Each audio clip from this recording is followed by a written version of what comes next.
Welcome to the Flicks, Picks, and the Nitpicks, and I am your humble host, Nove718, and we're gonna get right into this fresh out, cause normally it's the fresh out the theater, no theater, I'm in the crib, I'm fresh out of Netflix, if you will. I have to, I'm doing a little Power Ranger channel underneath here, because this is such a dope, nostalgic thing for me, so I want to do the fresh out of watching Power Rangers once and only, always. Dope. It was a real dope episode or special that they put together for like 55 minutes. First off, I want to talk about the character designs. Now, the character designs that they actually utilize are obviously like old school stuff, something that we've seen before, but the care and the consideration they put into putting the costumes together. It's still the same old vintage designs, but the way they try to do it to update and further the narrative, further the story, and for the most part just further the experience in this day and age, even with limited resources, because you can still tell it's shot like Power Rangers with limited resources, but obviously with the tech that we have today, just so you could create something that's epic within the lens, and it doesn't fail to disappoint there.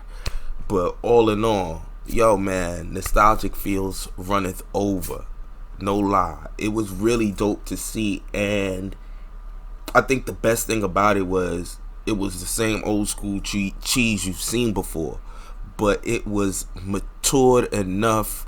Not as mature as I would have wanted it to be, but definitely in a lot of ways it definitely was the way it shot it. They shot it almost like a soap opera, but not quite, but still within the realms of how the series is.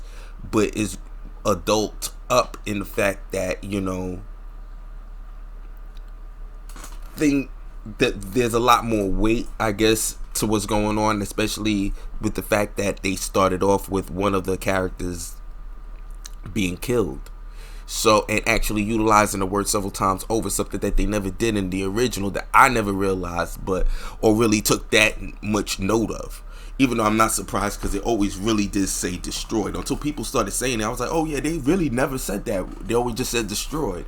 So, but it was still a kids show, so the fact that they've matured it enough that you could say it, which is not much of a stretch, but the thing is it still feels like you're watching something a little bit more adult, but still within the realm of Power Rangers cheese. It is what it is, and you're gonna love every bit of it. I loved every bit of it. It was so dope to just take this trip down memory lane, and everything goes by so quick. So I mean, and you get right into it, right into the story, and then just the same thing like Power Ranger form, they don't really tell you what happened before everything, so they still got room to play with. Should they decide to continue making the series, they can actually open it up a lot further to see where they've been all these years, but they kind of allude to the fact that they've always kind of just been around doing Ranger business.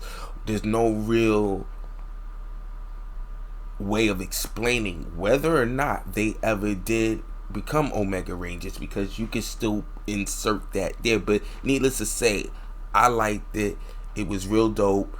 I love the updates, especially how they brought the Megazord together with the way they mashed everything old and new and matured the source. And I peeped a couple things that they did to make things a little bit more affordable, but also limit the casualty numbers that Power Rangers tend to never really address, because a lot of people gotta die when they grow up and be chucked through buildings and all of that.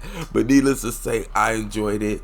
I'm gonna do my thorough review, but yo, all in all, I really enjoyed it. So let me know what you guys think in the comments below. Let me know how you felt about it. Let me know, did you enjoy the series? Were you as hyped to see it as me? And everything that they did for Trini was so dope.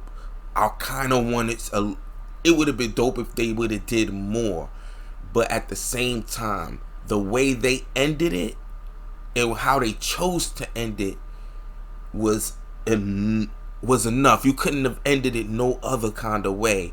And I hope the family appreciates this tribute to Tui, because Tui Trang, because you could tell like the sincerity.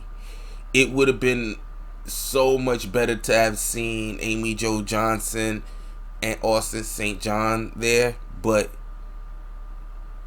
with what we've gotten, and even seeing Steve Cardenas, just seeing everybody,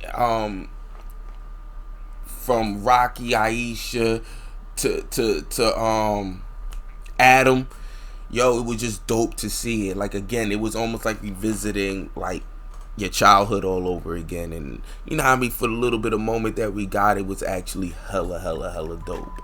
Now back to the adult world. So let me know what you guys think in the comments below. This is my first shot review. I enjoyed it. We'll get into the deep dive later, my non-spoiler, then we do the spoiler, and then we go 10 toes down. I mean, we get you the flicks, the picks, and the nitpicks, and we'll go all through what I picked out that was the best, and all my nitpicks. But again, let me know what you guys think in the comments below. Like, share, subscribe. See you next time, and as always, till I have a better outro. Chill.